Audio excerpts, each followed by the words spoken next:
Bienvenidas y bienvenidos al sexto ciclo de la Cátedra Abierta de Política, Psicoanálisis y Salud Mental de Agrupación La Ulloa. Quiero agradecerle a Aldana y a Leilén que están editando este video porque hemos tenido muchos problemas técnicos. Así que van a encontrar en el inicio de la disertación de Ayelen Lambert un cierto corte, pero de todas maneras se conserva el grueso o lo importante de esta transmisión. También, agradecerle al resto de las compañeras y compañeros que en estos 6 años han sostenido un espacio a fuerza de militancia y mucho amor que revaloriza los saberes que han quedado por fuera de las currículas oficiales de los programas de cátedra de las diversas carreras de la Universidad Autónoma de Entre Ríos, como son los estudios de género.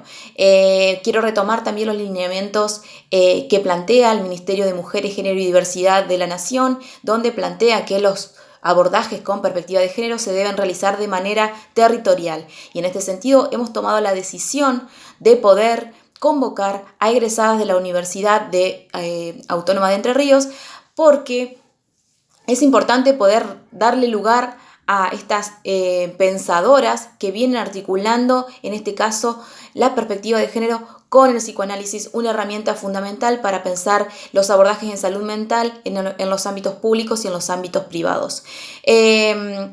Decirles que este es el primer encuentro y que va a haber unos próximos encuentros de la Cátedra Abierta, así que estén atentos a nuestras redes sociales, Instagram, Facebook, y también pueden suscribirse a este canal para que les lleguen las notificaciones.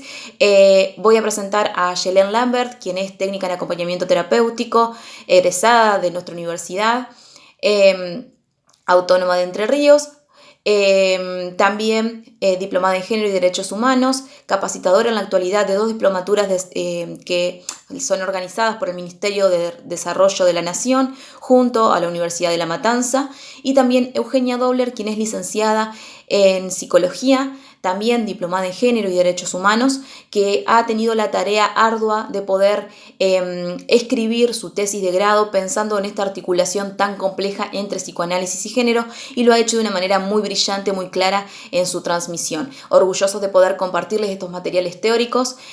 Quiero despedirme hasta el próximo encuentro, decirles que se queden atentos a las redes sociales, les mando un abrazo muy fuerte a la distancia, nos encontramos en la próxima Cátedra Abierta. Hasta luego. Les decía que a mí Ana María Fernández me gusta muchísimo, ella tiene una obra súper rica, unos desarrollos súper copados en cuanto a lo que es psicoanálisis y género, habla mucho de los estudios de la mujer, que después se pasaron a llamar estudios de género o estudios queer, y nos permite pensar la clínica psicoanalítica en tensión constante con la perspectiva de género. No es posible resumir su trabajo porque tiene años enteros de producción, pero sí me parece interesante traer algunos puntos acá para mencionar y para que nos podamos quedar pensando.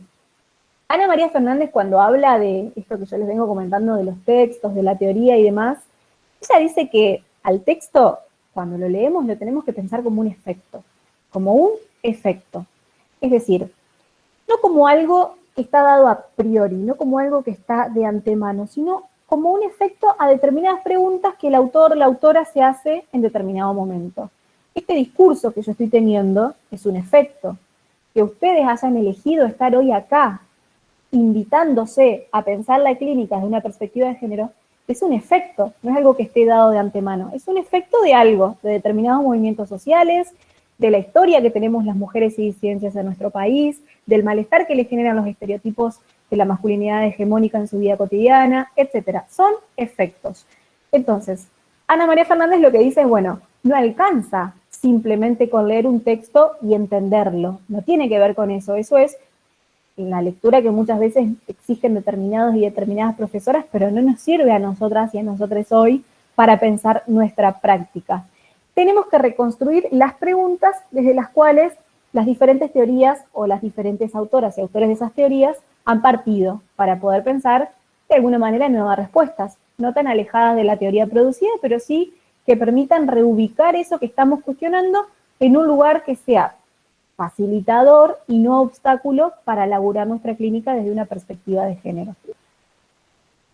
Entonces, si pensamos en cualquier disciplina, cualquier campo disciplinar, cualquier campo teórico, en psicoanálisis en nuestro caso, todo el tiempo tenemos que estar reelaborándolo, repensándolo, cuestionándolo. Todo el tiempo necesitamos que haya algo que nos interpele. Que interpele nuestra teoría, que interpele nuestro posicionamiento, que interpele, ¿por qué no?, nuestra práctica, nuestra profesión. Porque cuando solamente realizamos esto que les nombraba de lecturas de aprendizaje, que consisten en leer, repetir y listo, el campo teórico lo que hace es dogmatizarse, se dogmatiza, se construye, se consolida como una verdad revelada, que un maestro mágicamente nos dejó, Freud, podemos pensar, y que tenemos que repetir dogmáticamente para ser aparte buenos discípulos y buenas discípulas de nuestro maestro, y que no podemos interpelarlo y que no podemos cuestionarlo. Eso pasa cuando leemos y repetimos, básico. Pasa muchas veces en la facultad, y no lo digo pensando en ningún profe o ninguna profe en particular. Muchas veces, de hecho, me ha tocado estar en cátedras en las que una compañera principalmente interpela el posicionamiento de algún docente y el docente se enoja, ¿no? Es como que muchas veces lo que se transmite es que lo que dijo Freud es palabra santa, cuando ni el mismo Freud, él mismo pidió por favor que le cuestionemos en el futuro. Bueno, aún así seguimos encontrándonos con, sobre todo, con analistas muy ortodoxos y muy ortodoxas, lo cual, bueno, es para pensar, digo, es para preguntarnos si nosotras y nosotros queremos estar en un lugar así. Les decía entonces, cuando dogmatizamos un campo, lo que hacemos es esto, tener una lectura religiosa de ese texto, ¿no? Y eso lo que hace en realidad es amenazar al progreso de nuestra disciplina, porque si pensamos que ya está todo dicho, si pensamos que el psicoanálisis no tiene vacíos, ¿qué nos queda? Digo, a mí me parece que esto que estamos teniendo es un desafío que está buenísimo. Estamos teniendo la posibilidad, y la estamos explotando en este momento, de poder pensar de alguna manera cómo continuamos trabajando analíticamente con perspectiva de género. Si nosotros nos quedamos, hasta diría, en una posición muy defensiva de decir, no, el psicoanálisis no sirve para trabajar con perspectiva de género, o peor, la perspectiva de género no encaja en el psicoanálisis, yo voy a seguir trabajando como Freud me enseñó y no le voy a hacer lugar a la perspectiva de género, lo que hacemos en realidad, aparte de vulnerar derechos, quiero decir esto, pero lo que hacemos es, a partir de esta dogmatización, imposibilitarle al psicoanálisis la posibilidad, valga la redundancia, de seguir avanzando, de seguir construyéndose, ¿sí? De poder progresar. Entonces, creo que ese es un desafío que tenemos nosotras, nosotros, nosotres, egresades, estudiantes de este siglo XXI. Bien, siguiendo lo que Ana María postula, a mí me gustaría retomar particularmente algo de la clínica con mujeres. Quiero tratar de ser lo más clara posible en este aspecto y quiero aclarar en este sentido que hablo de la clínica con mujeres porque me gustó a mí tomar ese tema, que podemos pensar la clínica con varones, que podemos pensar la clínica con personas no binarias, pero en este caso particularmente vamos a tomar la clínica con mujeres. ¿Por qué lo elegí? Porque creo que da cuenta este desarrollo teórico del que les voy a hablar ahora de la clínica misma. Digo, si han tenido o si tienen la posibilidad de trabajar con pacientes mujeres en este caso, van a ver que esto de lo que les estoy hablando, o de lo que les voy a hablar en un ratito, se presenta casi diría de manera espejada en la realidad, y a mí eso me flashó muchísimo, poder contarles algo de lo que realmente se ve en la clínica, algo sumamente palpable, me parece que está súper interesante.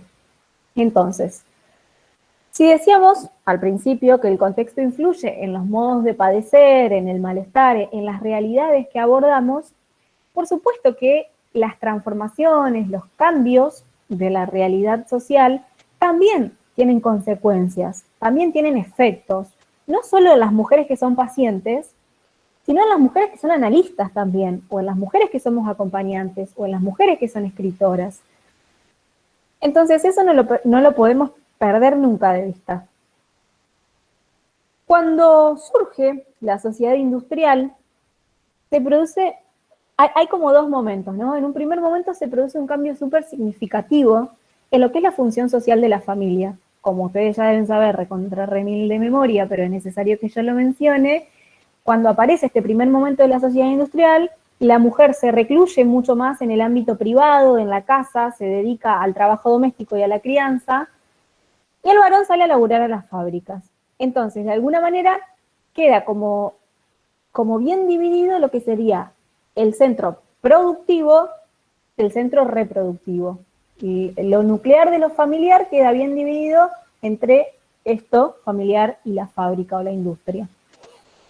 Entonces, estas mujeres que van a quedar recluidas en el hogar, recluidas digo porque el contexto social propiciaba eso, van a tener una función social específica que tiene que ver con el trabajo doméstico y la crianza y que podemos resumir en la palabra maternar.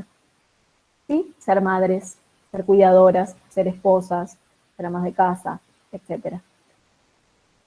Esta es una referencia evidentemente histórica, porque fíjense que estamos hablando revolución industrial, consolida características subjetivas. O sea, yo sé que capaz suena re fuerte decirlo, pero el estereotipo de mujer que tenemos hoy no es independiente de este momento de la situación histórica, no es independiente de cómo se produjo semejante división con la revolución industrial. Entonces, esto que pasó tiene, por supuesto, tuvo, sobre todo en ese momento, pero sigue teniendo hasta ahora, consecuencias en lo subjetivo, en las características subjetivas, particularmente de las mujeres. Insisto, podemos pensar particularmente las características que tienen los estereotipos masculinos a partir de la revolución industrial. Sí, podemos. En este caso vamos a pensar en las mujeres. Entonces, esta revolución que propone este cambio social va a imprimir determinadas características que con el transcurso del tiempo se van a ir estableciendo como naturales, como que si son de la naturaleza femenina. Dentro de estas características que tienen consecuencia en lo subjetivo, Ana María Fernández nombra 3 que a mí me parece que están buenísimas y que son bien ejemplificadoras. Una de estas características subjetivas de estas mujeres tiene que ver con una particular organización del narcisismo, ¿sí? Esto es poder organizar su estructura centrada mucho más en un ser para lesotres que para una misma, lo cual deviene en la segunda característica que ella nombra, que es una particular organización de los vínculos afectivos, porque que una mujer esté destinada a quedarse en casa, a criar y limpiar y cocinar, por supuesto que tiene consecuencias en lo afectivo. Y es más, la tercera característica genera tendencias a vínculos dependientes, pero digo, dependientes en lo emocional y dependientes hasta en lo más así material del término, dependiente en lo económico. Es decir, genera que esa mujer que se quedó en casa a cuidar, criar, limpiar, no tenga ni independencia emocional ni independencia económica. Cosa que hasta ahora nos seguimos encontrando. Ahora bien, en un segundo momento les dije que podemos dividir o pensar a la revolución como en 2 momentos. En un segundo momento, ya por ahí más actual, bastante más actual, siempre pensando dentro de este sistema capitalista, las mujeres se incorporan masivamente al circuito productivo remunerado, porque, a ver, no perdamos de vista que no por quedarse en el hogar no participan del circuito productivo. Digo, pensemos en el Producto Bruto Interno, ¿quiénes lo sostienen? Las mujeres que se quedan en casa, pero para no extendernos en eso, cuando las mujeres se incorporan al circuito productivo pago, remunerado, genera una violenta crisis de identidad. Crisis de identidad porque muchas de las características subjetivas adecuadas al ámbito privado en que se venían desarrollando estas mujeres no van a servir, no van a ser eficientes, no van a ser eficaces para este nuevo territorio en el que se van a desarrollar, que tiene que ver con lo público. Entonces, hablé de crisis de identidad. Levi-Strauss dice que cuando desaparecen los modelos, los mecanismos de vida que son más tradicionales, se crean las condiciones de producción para estas crisis.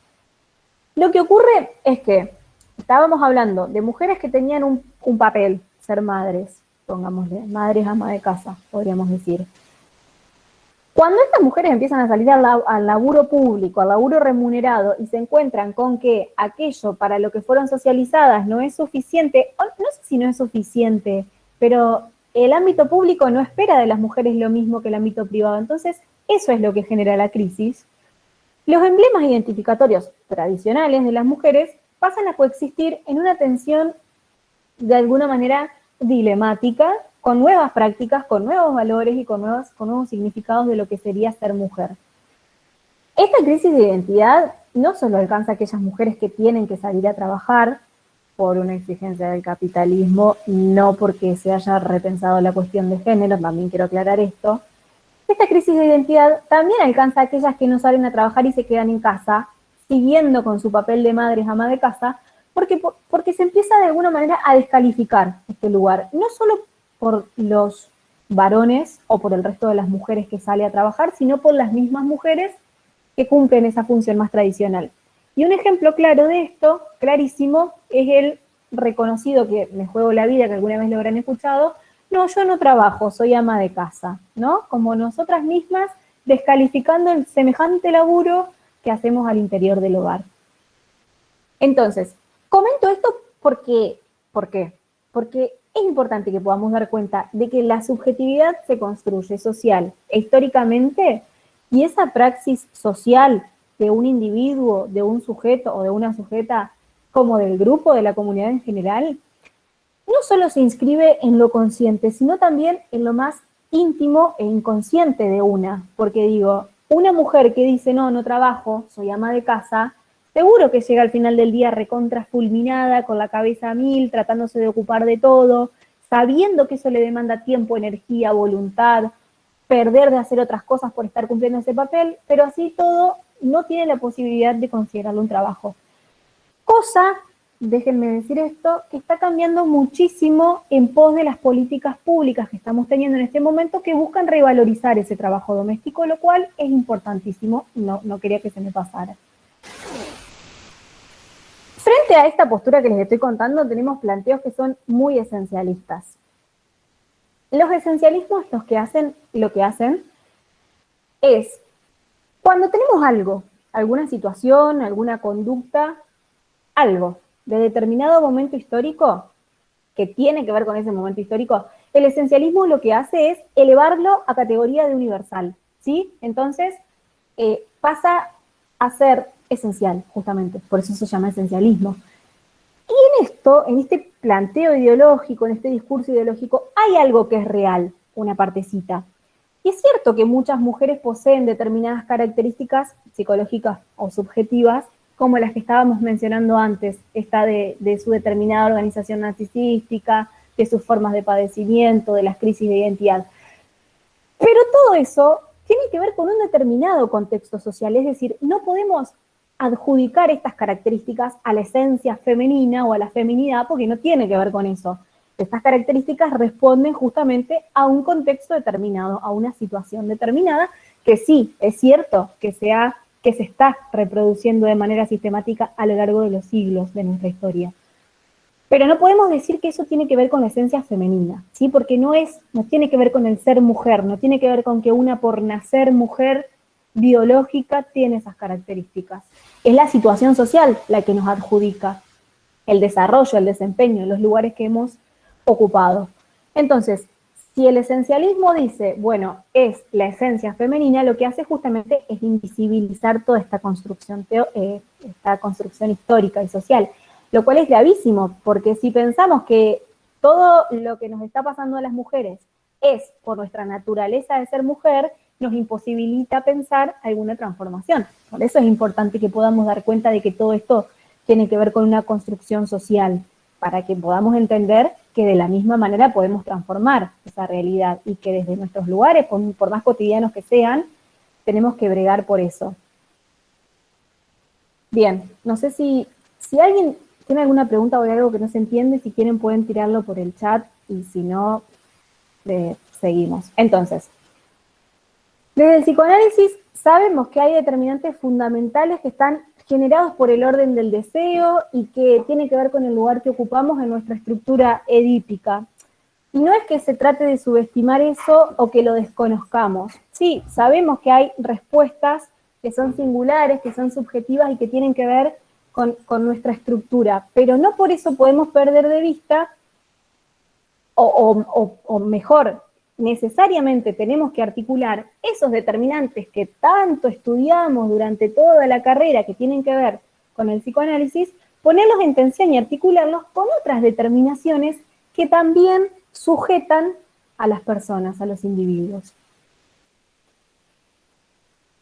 En el orden de las sobredeterminaciones que los sujetos y las sujetas tenemos una pertenencia social, una pertenencia de clase, una pertenencia de género, esto de la interseccionalidad que mencionaba antes, que junto a las inscripciones que son clásicamente estudiadas por el psicoanálisis, van a determinar las posibilidades que tenemos de ser mujer, de ser varón, de ser no binaria, etc.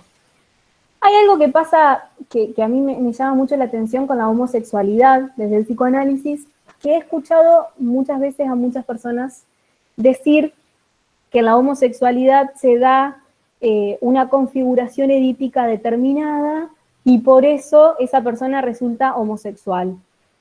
Digo, con la heterosexualidad pasa lo mismo, también se tiene que dar una configuración edípica determinada para que seamos heterosexuales y no homosexuales. Entonces, como ese intento de poner la vista siempre sobre la homosexualidad o sobre lo trans, es como un intento progre que igual sigue patologizando, ¿no? Entonces, me parece que es importante que tengamos cuidado con eso, por lo menos que estemos atentas, atentos, atentes. En la clínica con las mujeres, dice Ana María, aparece mucho la queja. Y Ana María Fernández dice, las mujeres nos quejamos. No dice las mujeres se quejan, dice nos quejamos. Y a mí me parece que es una concepción reinteresante porque al incluirnos, al decir nos quejamos, ella hace una referencia que no es inocente a los estudios de género. Ay, bueno, me perdí leyendo el comentario. Decía, ella hace referencia a que incluyéndonos, de manera para nada inocente, hace referencia a los estudios de género o estudios de la mujer, conocidos en un primer momento como estudios de la mujer, que cobran relevancia en la década del 70, de 1970, y en donde las mujeres no solamente éramos objeto de estudio, como históricamente, a partir de la mirada de un varón, sino que además éramos sujetas de esos estudios. Entonces, por eso ella dice, bueno, las mujeres nos quejamos. Y esta queja nos remite a algo sumamente específico, que es el malestar de la mujer, de las mujeres. Malestar que no solamente aparece en nuestra vida cotidiana, sino que además influye en nuestros tratamientos analíticos, en nuestro análisis. Un aspecto de este malestar que abarca desde lo más subjetivo hasta lo más social, como venimos hablando hasta ahora, que lo podemos encontrar en el tratamiento analítico de las mujeres o en los acompañamientos terapéuticos, hace que cada transición que las mujeres pueden lograr al interior de su análisis o al interior de su acompañamiento conlleve angustia, conlleve ansiedad, temor, etcétera. Lo común, lo cotidiano, digo, cualquiera que haga análisis sabe de qué estoy hablando, pero con una característica muy propia de ese malestar de esas mujeres, que tiene que ver con que todas las áreas de su vida, tanto interna como externa, digo, como más personal, privada y singular, como aquellas que son más públicas y más sociales, se ven movilizadas con cada una de esas transiciones, de esos clics que podemos hacer en terapia o en acompañamientos. Bueno, no es indiferente esa forma de reaccionar frente a determinados cambios que tenemos las mujeres en nuestros espacios analíticos. En relación a esto, tanto como analistas, como AT, como psicólogas, también se nos plantea esta complejidad de tener que sostener esta doble vertiente que aparece permanentemente en todos los tratamientos. Lo que se trata de transmitir es que no solamente tenemos que laburar con una fantasmática individual que aparece en cualquier sujeto, independientemente de su género, independientemente de su orientación sexual, etcétera, fantasma individual, sino que además las encontramos todo el tiempo con una fantasmática social que está operando continuamente y que no está operando de cualquier manera, que opera acorde a todo lo que venimos hablando hasta ahora de las mujeres en la sociedad. Yo no sé cómo estoy con el tiempo, cualquier cosa le hacen alguna seña. Entonces, voy como compactando y cerrando. Decíamos que tenemos dos mujeres, dos tipos de mujeres, dos formas de mujer en relación a la revolución industrial, como un primer momento y un segundo momento, en donde el primer momento de esta mujer después de la revolución industrial se caracterizaba por tener un lugar claramente definido, como ya dijimos, el ser madre, el ser ama de casa. A ver, acá es donde tengo miedo de no poder ser clara, así que me pueden preguntar.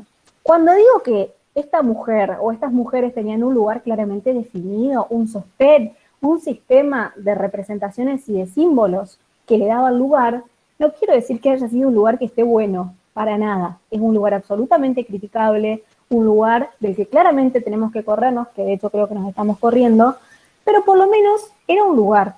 Tenían ese lugar en cuanto a su identidad, mujer, madre, ama de casa.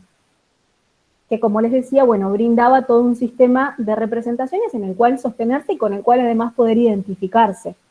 Ahora, la mujer del segundo tiempo, que vuelvo a lo mismo, es un tiempo mucho más actual, no cuenta a priori con eso. Digo, las representaciones de el ser mujer con las que contamos las mujeres actuales no nos caben, son las que estamos cuestionando, son las que estamos queriendo tirar abajo. Entonces, piensen subjetivamente la fuerza que eso tiene. Digo, no tenemos con qué identificarnos o tenemos muy poco, y sobre todo antes, digo, finales del siglo pasado. Ahora sí hay una construcción mucho más sólida gracias al feminismo y gracias al movimiento disidente también, por supuesto. Pero ahora recién estamos empezando a tener un modelo identificatorio que ni siquiera nos dice cómo tenemos que ser, como era antes, pero sí nos dice, bueno, pueden ser lo que quieran. Y me parece que eso, subjetivamente, tiene un poder enorme, digo. Pero no quiero dejar de destacar que este momento de transición del de mujer, madre, ama de casa, a mujer libre, podríamos decir, no es sin consecuencias subjetivas para las mujeres. Para los varones tampoco, digo, pero principalmente para las mujeres. No porque ahora esté mal ser madre, ama de casa. Obviamente que no es eso lo que quiero decir. Lo que quiero decir es que ahora estamos teniendo, por primera vez en la historia, por primera vez en la historia de la humanidad, la posibilidad de elegir. De elegir si queremos ser mujer, madre, ama de casa. Eso es un montón. Me parece que es un montón. Entonces, nada. Estas nuevas formas de ser, estas nuevas formas de representación, estas nuevas propuestas de identificación, también tienen consecuencias en la clínica. Y no solo en la clínica como pacientes, también en la clínica como analistas, también en la clínica como acompañantes, también en la realidad como docentes. No sé, no se me ocurre. También en la realidad como referentes comunitarios, también en la realidad como profesores y profesoras de educación física. En todos los espacios que habitamos, todo esto que está pasando, que tiene una fuerte raíz histórica, tiene consecuencias en lo más singular y subjetivo y en lo más colectivo y social.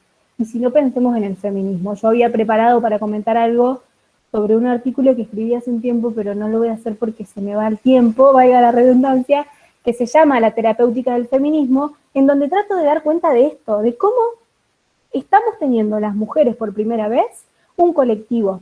Por primera vez, digo, no porque sea la primera vez que está pasando en este momento, sino porque dando cuenta de cómo toda la construcción histórica de las compañeras feministas que estuvieron antes y que nos dejaron semejante laburo, cómo eso está propiciando y propicia un lugar en el cual nosotras podamos luchar por nuestros derechos, manifestar nuestros malestares, salir a marchar a la calle, pero también animarnos a hablar de lo que nunca hablamos. También sentirnos protegidas en un lugar determinado de un mundo, de un sistema que nos ha violentado, que nos ha asesinado y que nos ha abusado por el simple hecho de ser mujer. Euge, con todo esto, te dejo, te invito a que aparezcas y que los deslumbres como de costumbre. Dale, Galle, muchas gracias, excelente. Quiero saber si se me escucha bien, porque acá en el final se me escuchaba súper entrecortado. ¿No se me escucha? Capaz si probás de apagar la cámara se recupere un poquitín.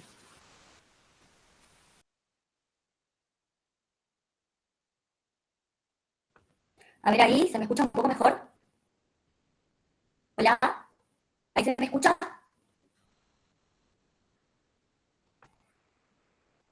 A ver, ahí, ¿se me escucha un poco mejor? No, Euge, se te escucha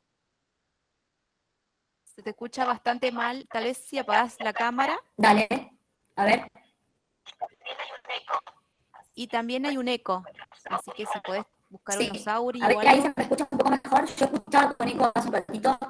Pensé que si no salgo, que vuelvo a entrar. Cari, si vos me aceptás rápido.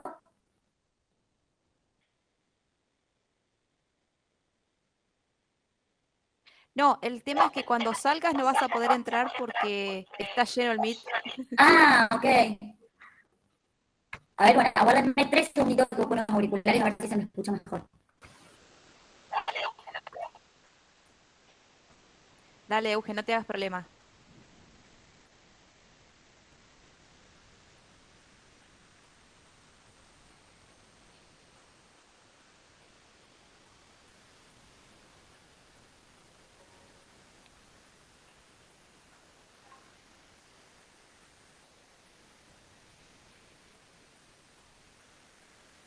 Estaba pensando de todas maneras para sumar ahí el ratito y aprovechar el tiempo, esto que traía Aye, respecto, ella lo planteó en términos psicoanalíticos muy pertinentemente, de los efectos subjetivos, ¿no? De lo social. Esto lo trae también Freud en Malestar a la cultura, ¿no? Pensar en la sintomatología con el contexto, no es una cuestión solamente azarosa que se plantea de esa manera el malestar en diferentes momentos históricos. Pero además, poder pensar en el ámbito específico del acompañamiento terapéutico, sé que hay muchos acompañantes acá presentes, pensar cómo el tiempo de lo cotidiano no es igualitario para varones y para mujeres. Y pensar también cómo prejuiciosamente muchas veces cuando nosotros intentamos hacer un tipo de intervención clínica, una táctica de ofrecer, por ejemplo, muchas veces se nos insiste con que el usuario haga algo. Y en este haga algo presentamos una variedad de talleres para ofrecer un abanico de posibilidades a los usuarios y las usuarias de salud mental. Y en este ofrecimiento también hay un sesgo de género muchas veces, ¿no? Esto de pensar los estereotipos fijos. Entonces, si es varón, le ofrecemos carpintería, le ofrecemos chapa y pintura, le ofrecemos todo lo ligado a la fuerza, ¿no? A la fuerza, a la rudeza. Y si es mujer, le ofrecemos maquillaje, le ofrecemos pintura, le ofrecemos las artes, la costura, ¿no? Y no poder al menos cuestionarnos nosotros mismos, como ATES, como profesionales de la salud mental, que estamos interviniendo desde nuestros propios prejuicios y desde nuestros propios estereotipos que tenemos internalizados. Y la problemática respecto a, no quiero dejarlo pasar y que quede como una incógnita, ¿no? Esto de pensar el amor en la actualidad o las relaciones amorosas en la actualidad, cómo subjetivamente este cambio de posicionamiento que implica la posibilidad de elegir de las mujeres, también en la clínica lo encontramos con esa dificultad de, por ejemplo, iniciar una relación como antes se pensaba que debían ser las relaciones monogámicas, ¿no? Esta apertura a pensar otras formas de amor, otras formas de vínculos sociales, también está implícito en esta historia que, bueno, retomaba Aye muy pertinentemente.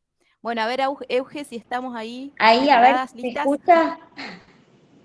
Excelente. Cambié el celo, así que, pero bueno, espero que funcione. Porque no, se me escuchaba entrecortado desde el final de Aye, ya escuchaba medio entrecortado, así que bueno, disculpen, pero ya estamos. Bueno, Aye, muchas gracias por la conversación, abrir la conversación. Desde mi lugar, por ahí, mi intención era hablar un poquito más acerca de lo que es como hablamos de la clínica, ¿no? Un poco de la intervención, de lo que implica esta conversación de psicoanálisis y género, por ahí estuvo buenísimo, dio cómo esto, ¿no? Cómo trabajamos esto en la vida cotidiana, esto que nos encontramos todo el tiempo. Yo me voy a meter un poquito más en estas categorías, ¿no? En qué pensamos cuando hablamos de psicoanálisis y qué pensamos cuando hablamos de género y cómo los unimos, ¿no? El título de esta charla, de este encuentro es Psicoanálisis y género, un encuentro necesario. Una lectura que yo hago siempre y que me gustaría compartirles es, siempre que me encuentro con un texto, con un libro, ¿no? Pensar en el título de esto. Y me parece que no es la excepción esta charla, somos un montón de personas acá interesadas en esta intersección y me parece que estaba más interesante hablar de encuentros y desencuentros en plural, ¿no? Que pensar que hoy acá nos vamos a ir después de esta conversación pensando que realmente pudimos unir al psicoanálisis con el género es seguir ubicando al psicoanálisis dentro de este bombardeo de teorías contemporáneas en donde todo el tiempo hablamos de completud, de complementariedad, de armonía, ¿no? de encontrar cosas. Y aquellos que hayamos tenido algún acercamiento al psicoanálisis, que estemos interesados en el psicoanálisis, sabemos que muchas veces estos encuentros no se dan, no suceden, ¿no? Pocas veces encontramos la felicidad, nos encontramos a nosotros mismos, encontramos una sociedad igualitaria, ¿sí? Son cosas que no solemos encontrar, digamos, ya. En 1930 Freud nos hablaba en Malestar a la cultura de que el sufrimiento es inherente a la estructura del sujeto. Después, reiterativamente, nos vamos a encontrar con el sintagma lacaniano de que no hay relación sexual, es decir, toda una teoría, todo un campo creado a partir de los malos entendidos, de la falla, de los desencuentros. Entonces me parece que está bueno hoy plantear esta conversación también un poco desde ese lugar, ¿no? Desde los desencuentros de poder, digamos, lejos de ser pesimista, sino poder plantear y encontrar a partir de esta lógica otros caminos, que son los que siempre nos propone el psicoanálisis, como hablaba ayer, digamos, de ir en contra de estos saberes dogmatizados, esencialistas, y seguir interrogándonos a nosotros mismos, a las teorías, poder pensar si realmente las teorías que hoy tenemos, digamos, responden a todas aquellas preguntas que nos hacemos. Por supuesto, el psicoanálisis de sus comienzos no va a responder a estas transformaciones vertiginosas con las cuales nos vemos en este mundo capitalista, que sabemos que, bueno, aprendimos algo o entendimos alguna cuestión y ya a la semana nos encontramos con otra cosa, ¿no? Estas transformaciones que antes no se daban de manera tan vertiginosa. Entonces me parece que, como retomó ayer, seguir por este camino de problematizar e interrogar, me parece que esta fue siempre la apuesta del psicoanálisis y me parece un poco va por ahí mi recorrido y mi lectura el día de hoy, que tiene, como dije, un poco más que ver con la intervención y con lo que es la disciplina, podríamos decir de alguna manera. Me parecía que estaba bueno rescatar también, sin sacarnos mérito a nosotros y a todos los que estamos hoy acá en esta conversación, que tampoco estamos, digamos, en ninguna innovación, ¿no? Parece siempre que hablamos de esta interrelación en psicoanálisis y género, siempre tiene mucha repercusión, que está buenísimo, siempre hay un montón de interesadas e interesadas en la temática. Y me llama la atención, digamos, me produce un interrogante digamos, desde el 70, desde el 80, hablando específicamente en la Argentina, que hay mujeres analistas importantísimas. Ayer nombró muchísimo a Ana María Fernández, podemos nombrar a Marta Rosenberg, podemos nombrar, ahí vi que nombraban a Tager en uno de los comentarios, podemos nombrar a Eva Giberti, a Silvia Bleichmar, podemos nombrar a millones de mujeres psicoanalistas argentinas, estas las que acabo de nombrar, que ya se han interesado y que desde hace décadas que están discutiendo estas cuestiones. Entonces, el interrogante que me planteo es por qué cada vez que hablamos de estas temáticas pareciera que tenemos que hablar desde cero, ¿no? ¿Por qué los interrogantes vuelven a un punto cero? ¿Por qué no nos leemos? ¿Por qué los psicoanalistas no leen a estas mujeres que han desarrollado increíbles, a mi parecer, escritos, textos, debates acerca de estas cuestiones y de estas intersecciones tan ricas? En 1986, por ejemplo, no es argentina, pero Gail Rubin, una antropóloga estadounidense, tiene una frase que a mí siempre que la nombro digamos, me hace pensar que el psicoanálisis es una teoría feminista frustrada. Estas son las palabras de Gil Rubin. Nos dice que sin darse cuenta Freud de sus implicancias, realmente estaba produciendo una teoría feminista al poder develar, digamos, con este detalle, con esta minuciosidad, las relaciones de parentesco que se daban en aquel momento. Es decir, estaba hablando acerca de las relaciones entre los sexos, ¿sí?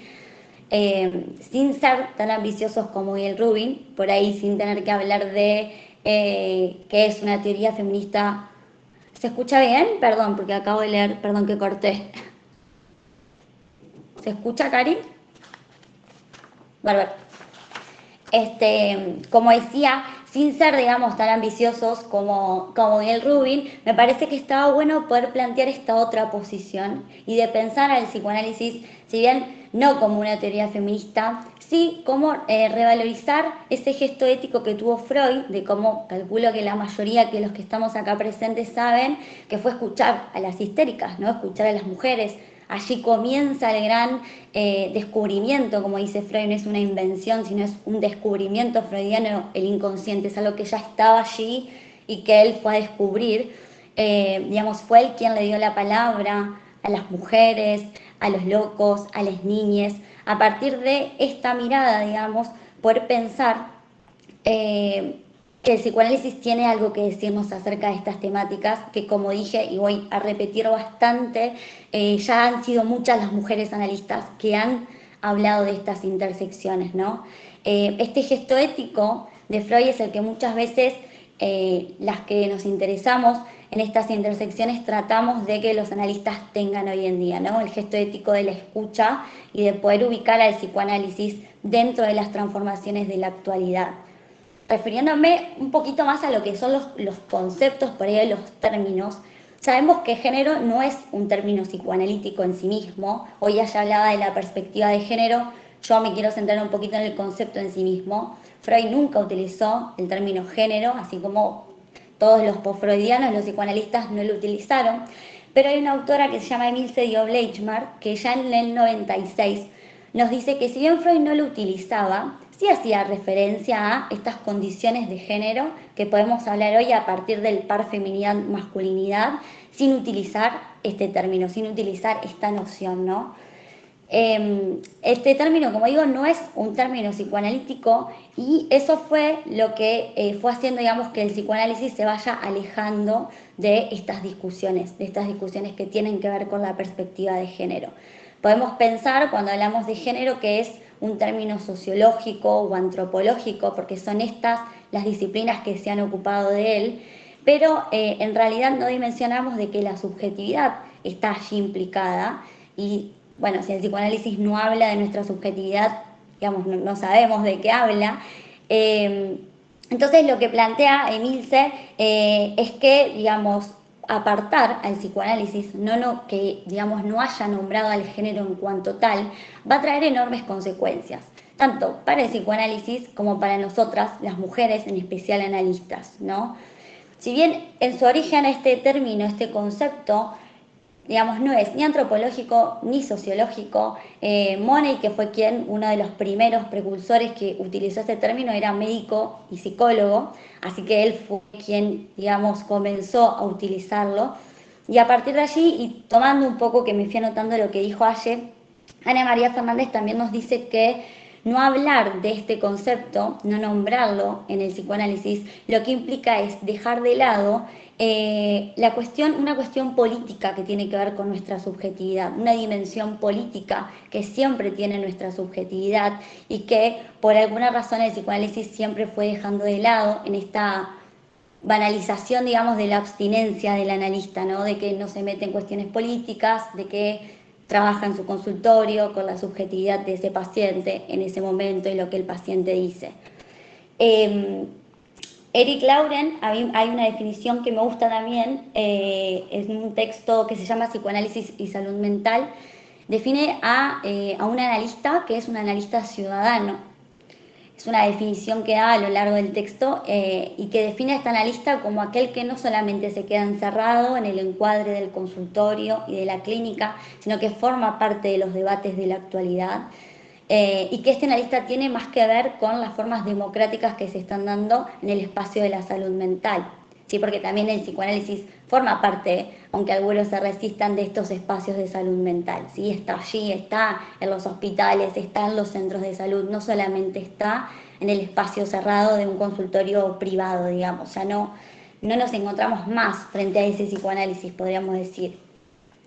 En esta cuestión, Ana María Fernández también nos dice, como decía Aye, que lo que hay que hacer o lo que se pretende hacer es una elucidación crítica y feminista, agregaría yo, pero dentro del psicoanálisis. La idea es que se produzca dentro del psicoanálisis y no contra el psicoanálisis.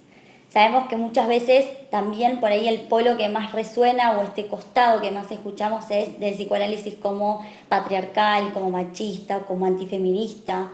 Estos conceptos que se debaten dentro de él acerca de conceptos como la envidia del pene, el masoquismo femenino, la definición de la feminidad como continente negro. Son todas definiciones que se dan dentro de la teoría freudiana, que por supuesto son criticables, pero que creemos que no por ello el psicoanálisis es obsoleto para pensar las transformaciones de la actualidad. Deberíamos hacer como una charla, una conversación, una por una, para poder dividir y poder charlar acerca de cada una de estas definiciones y por qué Freud habla de masoquismo femenino, si bueno, si nos quedamos solamente con esta definición freudiana o pasamos a Lacan, que nos decía que el masoquismo femenino en realidad es un fantasma del hombre, ¿no? Como varias cuestiones un poco más conceptuales que estaría bueno también para pensar. Pero bueno, en la oportunidad me parece. En este momento me parece importante remarcar esto, ¿no? Para pensar estas cuestiones que nombraba ayer de que nos construimos social e históricamente y desde mi lugar revalorizando la posición del analista y la intervención analítica, hay una cuestión que me parece fundamental y que está buena para pensar, que nos plantea Silvia Bleichmar, que es poder pensar esta cuestión de la subjetividad del sujeto bajo dos ejes.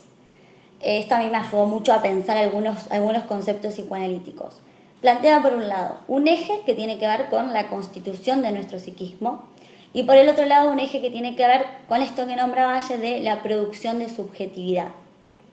Lo que ha ido pasando con el correr del tiempo, nos dice Silvia Bleichmar, es que estos dos ejes se contraponen, digamos, se entremezclan y se tiende a confundir que pasa a ser constitución de nuestro psiquismo, como esto estructural, invariable, universal, que va a permanecer en los sujetos, y aquello que tiene que ver con la producción de subjetividad, que es, digamos, no me quiero detener en eso porque es todo lo que ayer vino hablando hasta recién, ¿no? Nuestras condiciones y determinantes sociales, culturales, geográficos, yo agregaría raciales, étnicos, de clase.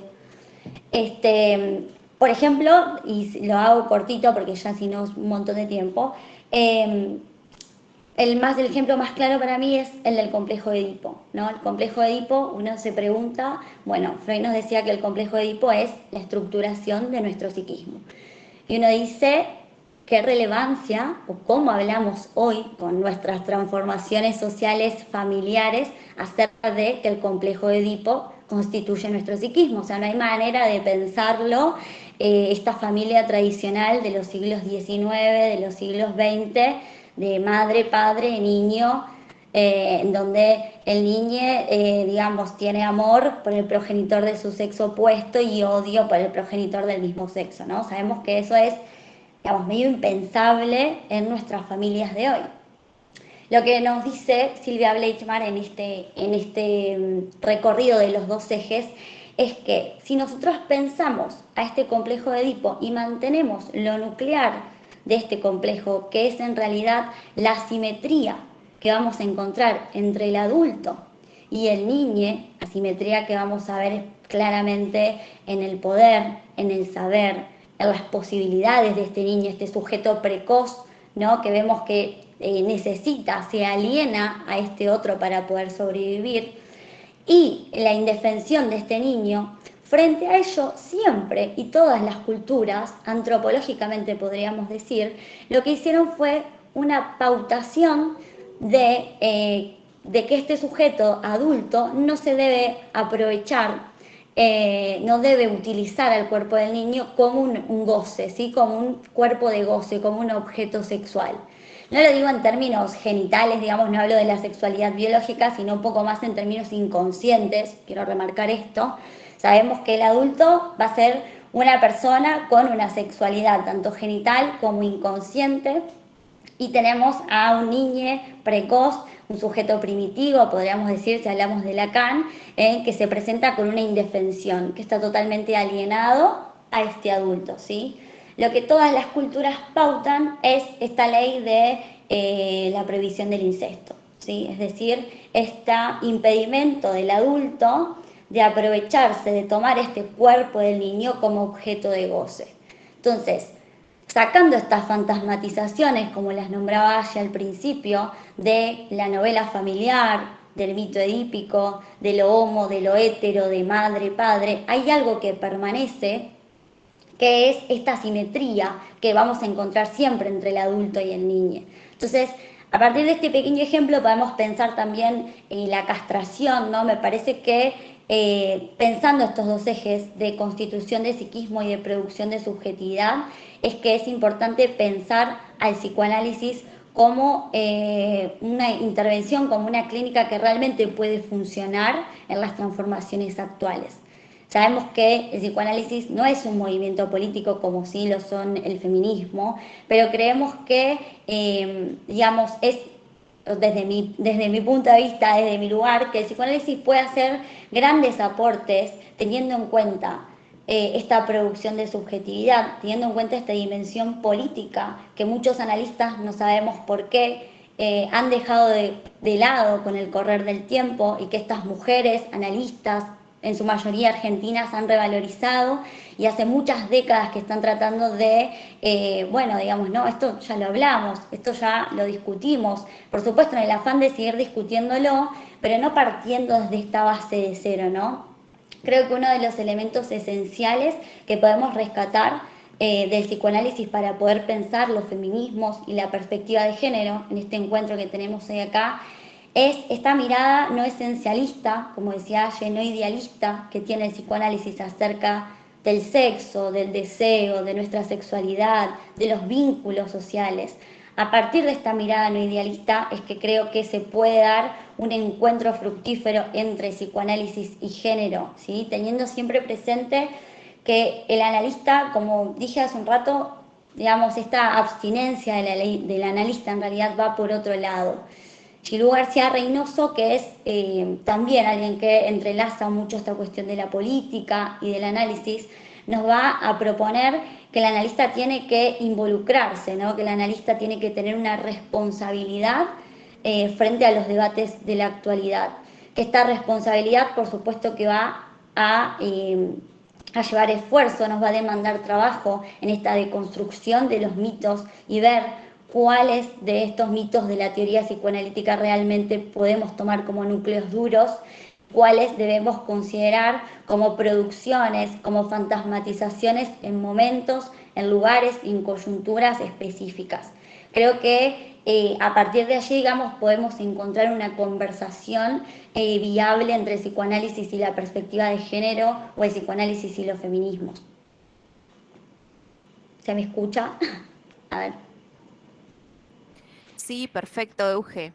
Quería Bárbaro. sumar ahí a esa Sí. frase de que no sabemos por qué razón algunos analistas obvian a estas autoras tan reconocida ahora en la actualidad por las mujeres bueno, que intentamos estudiar psicoanálisis o trabajar la escucha clínica desde ese espacio, desde ese lugar ético y político. Creo que en realidad sí sabemos, ¿no? Sabemos porque culturalmente estamos sosteniendo un sistema opresor que discrimina, que jerarquiza las relaciones, que incluso Rita Segato se toma un momento muy, muy muy profundo de poder analizar esto del sentido de la dueñedad que siente el varón sobre el cuerpo de la mujer, ¿no? Esa reducción o descategorización de la mujer como sujeta, incluso como sujeta de derecho podemos sumarle, ¿no? Este lugar secundario que se le da a la mujer dentro de las sociedades y que nosotras en estos movimientos políticos revolucionarios, porque creo que el feminismo es revolucionario, eh, intentamos eh, defendernos, ¿no? Esto hay que dejarlo claro también, ¿no? Que el feminismo de cierta manera es una defensa, ¿no? No es un ataque. Si bien nosotros Ujú. decimos siempre la lucha, juntas a la lucha y demás, en realidad es un movimiento de defensa contra la vulneración de los derechos y sobre todo sobre la quita del sentido de sujeto de las mujeres, ¿no? Dejamos de ser sujetos en una sociedad patriarcal para ser un sujeto con suerte de segunda categoría, y en el caso de cuando aparecemos tiradas en las rutas en bolsa de consorcio, reducidas a una mera cosa, un mero objeto.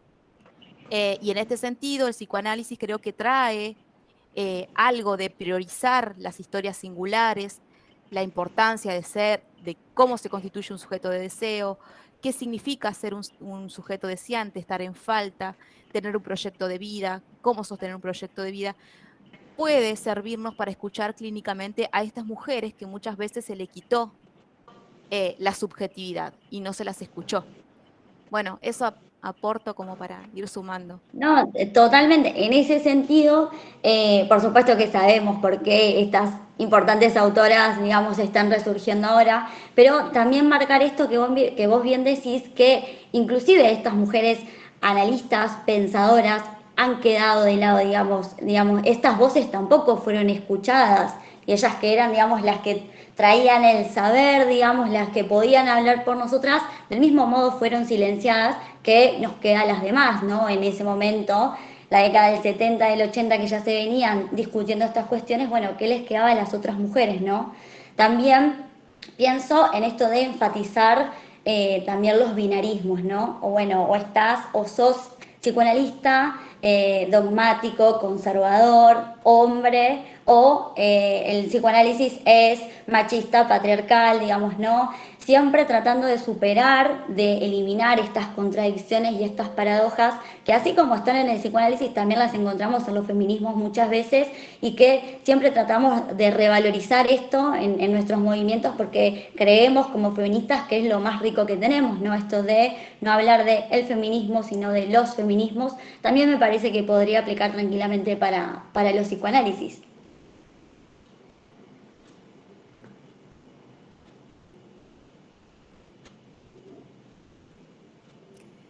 Bueno, no sé si alguien quiere preguntar algo.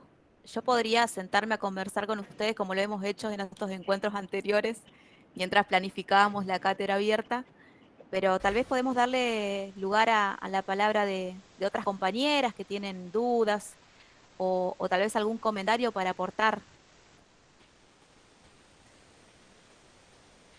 Che, ahora en los comentarios digan que quieren una segunda parte, no sé, algo que... no. Que nos motive.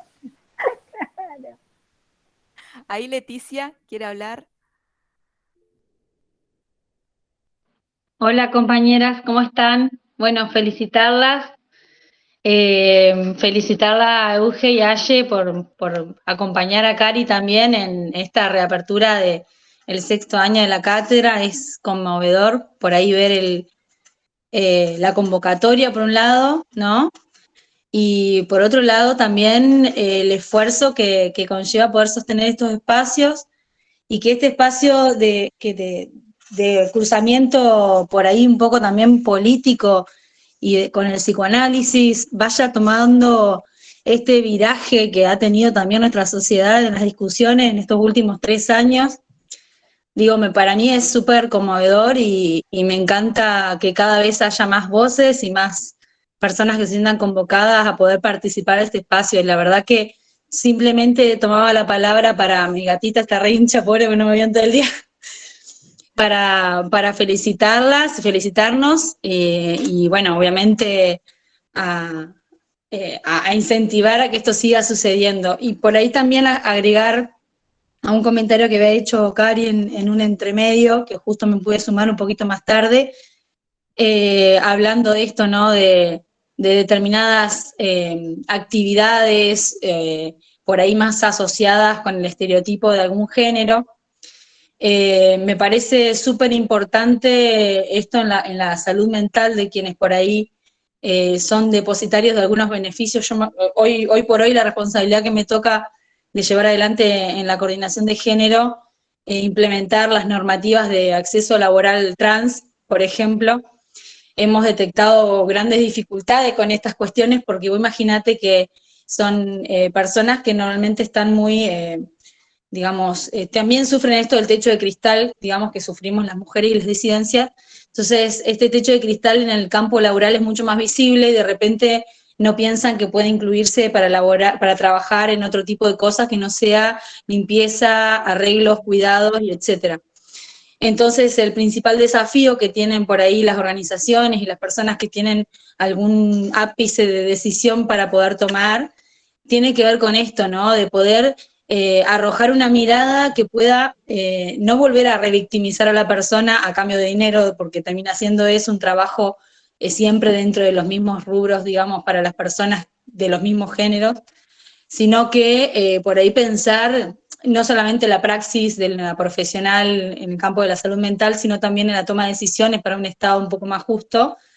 Esto, ¿no? De pensar, bueno, una persona que se puede incluir en un campo laboral no tiene que ser siempre dentro de lo mismo que se ha colocado, digamos, a la mujer y a las disidencias como en tarea de cuidados, de limpieza, o como, sin desprestigiar el laburo, ¿no? Que siempre que sea remunerado es digno, ¿no?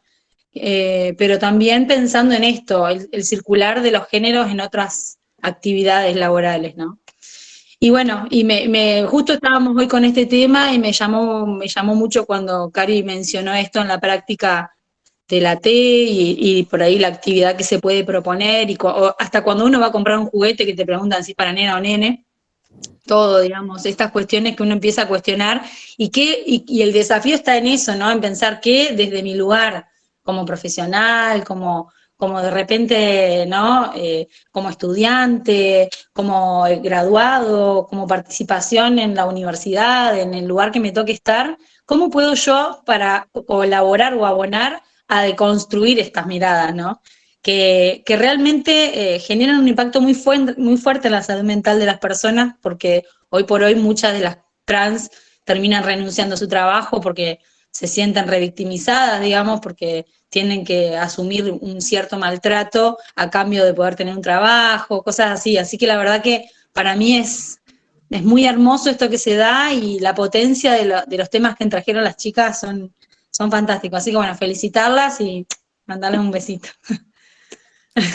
Sí, en esto que traes, Leti, también pensar la potencia de entre compañeras, decirnos cuánto nos admiramos, ¿no? Cuánto nos admiramos, cuánto nos agrada las preguntas que traen, la producción teórica que traen, porque, bueno, nos han instalado que somos competencia, ¿no? Nos han sociabilizado para competir y la potencia de la transformación colectiva que tiene el feminismo es esto, ¿no? Desarticular esos prejuicios, esos mandatos estereotipados de la competencia entre compañeras, de pensar, por ejemplo, cómo las compañeras trans han sido vulneralizadas en todos sus derechos, con una expectativa de vida que no llega a los 40 años, y pensar una normativa, una ley que piense su inclusión laboral, y encima pensar esa inclusión laboral no desde los estereotipos que se nos han impuesto, ¿no? Desde nuestras infancias, pensar otras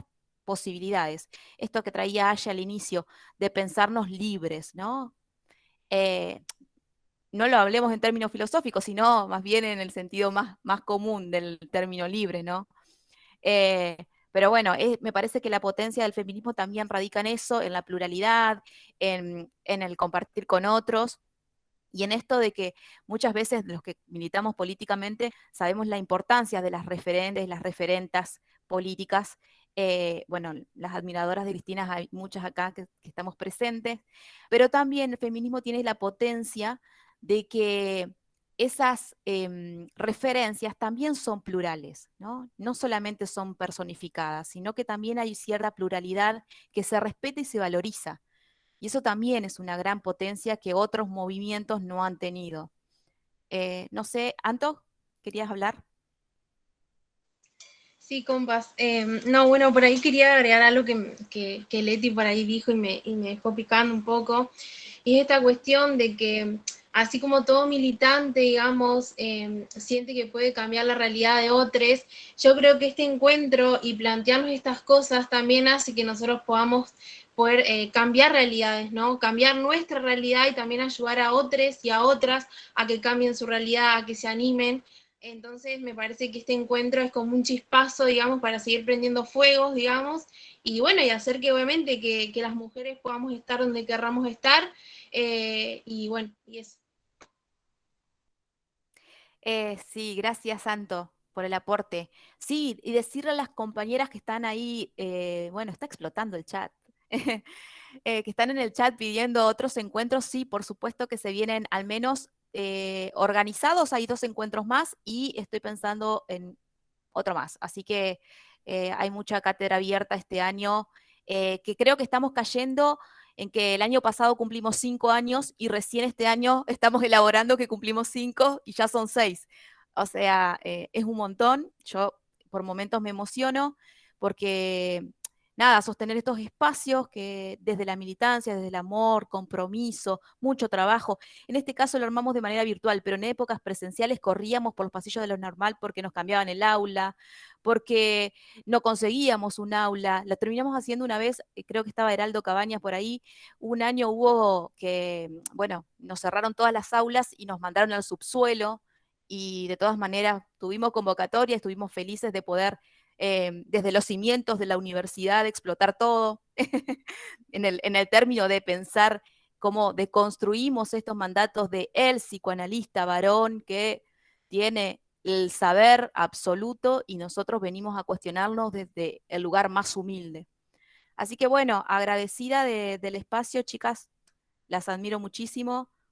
Próximo encuentro en breve, estén atentos a las... sí, nos mandaron al subsuelo, dice ahí Demis. Estén atentos a las redes, se viene otro encuentro, vamos a tratar de diseñarlo mejor, así lo podemos retransmitir, no nos funcionó la tecnología, pero vamos a mejorar. Muchísimas gracias, nos estamos encontrando la próxima.